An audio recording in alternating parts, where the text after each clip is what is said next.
আমি অত্যন্ত অভিভূত। ইসলামী ছাত্র শিবির আজকে পল্টন ময়দানে সুন্দর এবং সুশৃঙ্খলভাবে উপস্থিত হয়ে এই সুন্দর সমাবেশ উপহার দিয়ে প্রমাণ করেছে বাংলাদেশের শক্তিশালী একটি সুশৃঙ্খল সংগঠন ইসলামী ছাত্র শিবির। বন্ধুরা, জাতীয়তাবাদী ছাত্র দলের পক্ষ থেকে বলতে চাই, বিগত সরকারের সময় যখন শেখ হাসিনা বাংলাদেশের ক্ষমতা অধিষ্ঠিত ছিলেন, বাংলাদেশের শিক্ষাঙ্গনে নৈরাজ্য সৃষ্টি করা হয়েছিল, স্বাভাবিক রাজনৈতিক প্রক্রিয়া সেই সময় ব্যাহত হয়েছিল। ঠিক সেই সময় জাতীয়তাবাদী ছাত্র দল ইসলামী ছাত্র শিবির রাজপথে যুদ্ধবদ্ধ হয়েছিল।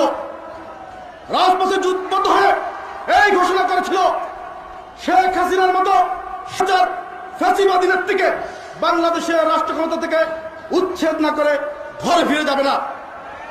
বিগত 2001 সালের নির্বাচনে এদেশের সাধারণ মানুষের সাথে এদেশের ছাত্র সমাজের বৃহত্তম সংগঠন জাতীয়তাবাদী ছাত্র দল সহ ইসলামী ছাত্র শিবিরের নেতা কর্মীরা নির্ভীকভাবে কাজ করে বাংলাদেশের 4 দলীয় ঐক্য জোটের নেত্রী দেশনেত্রী বেগম খালেদাকে বাংলাদেশের প্রধানমন্ত্রী নির্বাচিত করেছিলেন।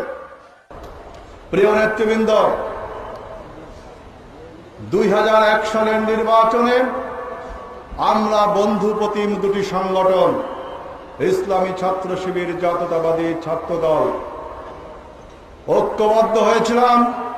জাতীয় রাজনীতিতে ঐক্যবদ্ধ হয়েছিল। আমরা 2001 সালের নির্বাচনে আমরা আওয়ামী বাকশালীদেরকে দেশ থেকে উৎখাত করেছিলাম ভোটের নির্বাচনের মাধ্যমে।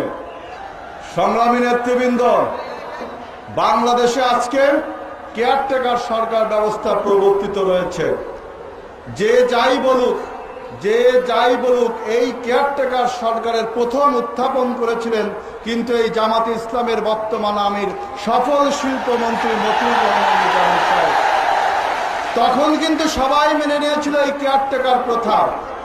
বাংলাদেশের যত জাতীয় নেতৃবৃন্দ আছে সবাই, এমনকি আওয়ামী লীগ তো গোগ্রাসে গিলে নিয়েছিল।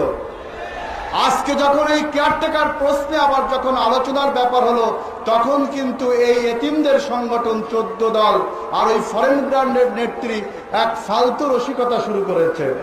এই সমস্ত রসিকতা কিন্তু বাংলাদেশের মানুষ মেনে নেবে না।